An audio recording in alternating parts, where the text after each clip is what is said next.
Alam mo, Bex, ay magandang tanghali, magandang hawang, diba? Well, muli nagbabalik ang Baklang Chismosa. Well, for today's video mga Bex, pupunta kami sa Cresta de Gallo. Isa ito sa mga pinupuntahan pag nandito ko sa Sibuyan o Romblon. Pinagmamalaki daw nila itong Cresta de Gallo kasi sobrang ganda itong beach na to. So hindi pa siya masyadong wala pa masyadong bahayan. So parang isa lang pamilya yata lang anaan doon. Well, nandito ang Baklang Chismosa kasi tutuklasin natin ano nga ba ang meron doon sa Cresta de Gallo, yung isla. Mag-stay kami doon for one night and then tomorrow syempre babalik ulit kami dito sa Sibuyan, dito sa bayan nila. Dito naman kami mag-stay at maghihintay ng biyahe pabalik ng Manila. Well mga Bex, ipakita ko muna sa inyo ang port ng Cresta de Gallo. Eto na sila mga Bex.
Hola mga Bex, ayan, nandito kami sa Cresta de Gallo. Karating lang namin, sobrang ganda. Kasama namin si Lily, ayan si Lily. And Lily, ano yung expect mo dito sa ano to, Cresta de Gallo? I'm expecting a paradise. Pero ano nakita mo kanisa lubong pa lang sa atin? Ang mga turtle. And yung dagat mo, sobrang ganda. Ay, yeah, the water is clear. Okay, sobrang excited. You're able to see the mga corals under the sea. Yes. And talagang kakaiba to mga Bex. Sobrang ganda at napakaganda talaga ng Cresta de Gallo. Kaya pala isa ito sa mga patok na pinupuntahan ng mga turista once na nandito ka sa Romblon at punta ka sa Sibuyan, tapos punta ka dito sa Cresta de Gallo. Talaga naman may pagmamalaki nila ang isla ng ito talaga. Kasi pagbungad pa lang namin, ang ganda ng dagat, ang linaw ng dagat. At syempre mga Bex, syempre ang ganda rin ng buhangin. Sobrang pino pa rin ng mga buhangin. At talagang masasabi mo talagang nasa paraiso ka dito sa Cresta de Gallo mga Bex. Well, ayun nga. So, mag-stay kami dito for one night. And then, ayun, di ba? Gawa pa tayo ng mas maraming memories dito sa Cresta de Gallo. Pagkita-kita tayo mamaya at ililibot ko kayo dito sa Cresta de Gallo.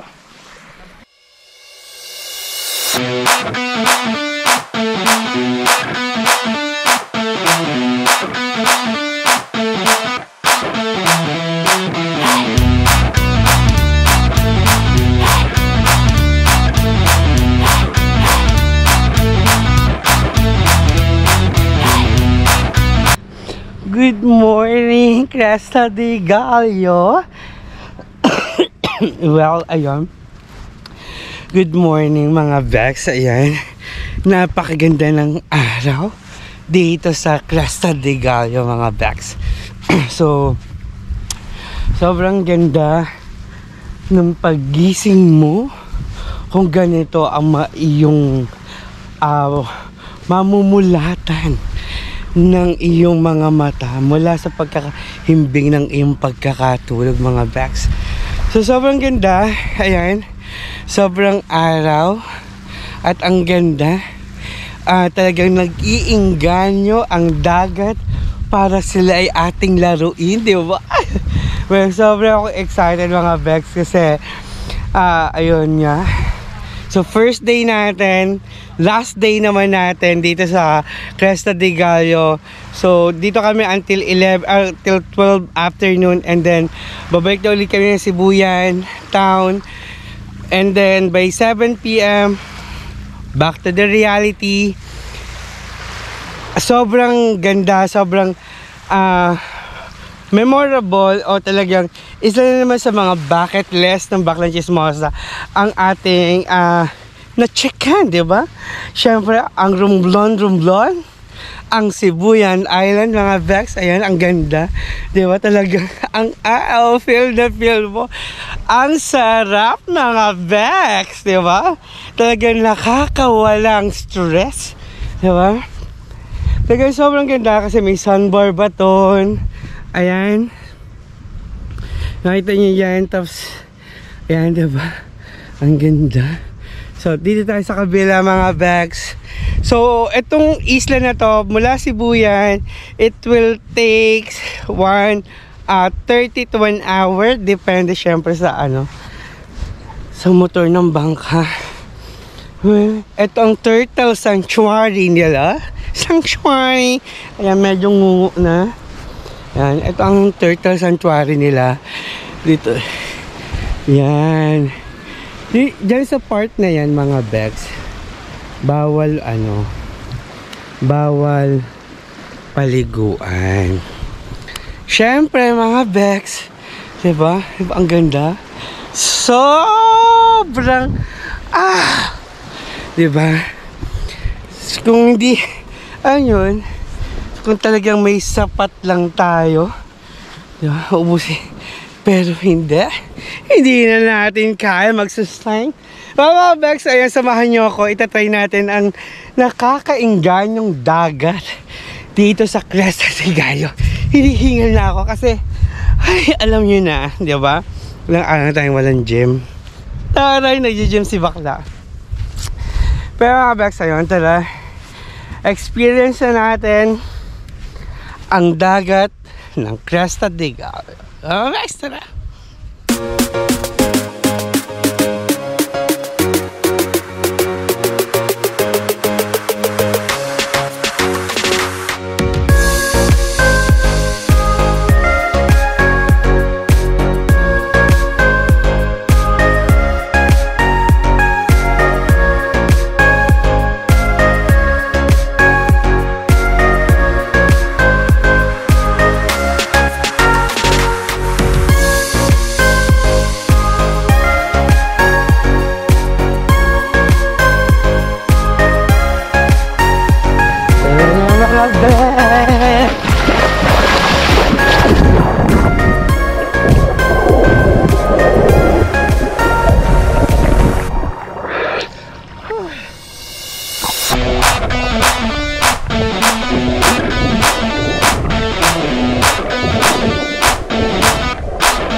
Bex, ayan. Nandito pa rin kami sa Cresta de Gallo. Ayan, makita ninyo, sobrang ganda ng buhangin at syempre ng araw. Sobrang nakakaakit at ang ayan tayo ang photo shoot. Ayan siya.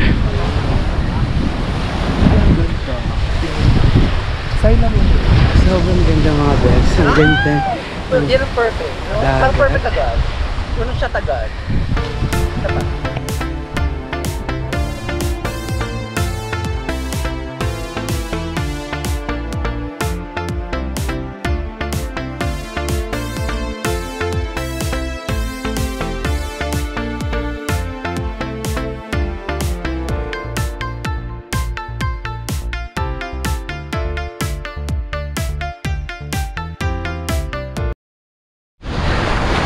Mga Bex, ayan kasama natin Takpan si ang dapat Lee. takpan. Ayan, kasama natin si Lily, aka si Unicorn, diba? Then syempre kukunan natin siya ng floating drone. Diba? I'm going to take a video. So guys, mamaya makikita ninyo, inilipat na sa Lilipat na po ang Butanggiri Festival sa Cebu. sa Cebu yan. Cebu International Festival. Ayun. Pero mga Bex, ayan, kunan ko muna si si Lily, aka Unicorn, and then tingnan nyo after this video.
Bex, good morning, magandang umaga sa inyong lahat. Well, today is the day. Excuse me. Well, mga Bex, good morning. So, yun na nga ang nangyari kagabi. So, dito kami nagpa-umaga sa Cresta de Gallo. Nag-overnight kami rito. So, nag-stargazing at makikita niyo yung mga picture bago ang bidyong to. O after ng bidyong ito, yung mga aming yung pagkuha sa buwan yan. So guys, sobrang ganda. Sobrang nakaka-relax yung lugar na ito. Or dito kami dyan kami natulog sa buhanginan na yan. sobrang nakakaaliw. And syempre, guys, alam nyo, nakaka-stress free siya talaga. I really suggest if you have time na alam nyo yun, magpunta ng Romblon, wag nyong kakalimutan sa bucket list ninyo ang Cresta de Gallo ng Sibuyan Island kasi 1 hour away lang naman o 1 hour to 2 hours travel from Romblon to Sibuyan, and then Sibuyan papunta dito sa Cresta de Gallo. It will take 1 hour din ang biyahe. But mga Bex, sobrang alam niyo masabi, talagang alam mo yung mga problema, yung stress, sobrang mawawala dito sa Cresta de Gallo. Kasi super stress-free ang lugar na to. Nakaka-relax. Well, kasi nagkataon lang siguro na kami lang yung tao ngayong kahapon at ngayon. So kaya ako nasasabi yon kasi hindi siya masyadong crowded at nakakaaliw. Yung mga picture makikita niyo after this video. Well mga Bex, ayun nga, today's the last day. Babalik na uli kami by 7 PM. Pabalik na Manila. Ano ba masasabi ko? Wala akong masasabi kung hindi. Sobrang thankful ako dahil experience ko itong 6 days vacation na to. Ang daming realization, ang daming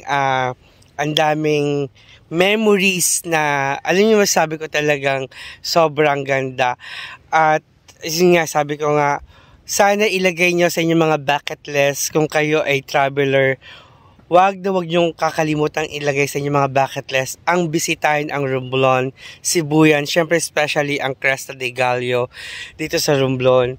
At hindi nyo pagsisisihan ang pagpunta nyo rito. Well mga Bex, ayon, kung ikaw ay bago lang dito sa channel ng Baklang Chismosa at kung ikaw ay ang gusto mo lang naman ay ang positive chismis, good vibe na chismis, syempre huwag nyo kakalimutan nandito ang Baklang Chismosa na hindi titigil na mabigyan kayo ng magandang chismis at hindi rin titigil na mabigyan kayo ng good vibes na chismis. Well mga Bex, hanggang dito na lang at maraming salamat, and until next time mga Bex, see you around.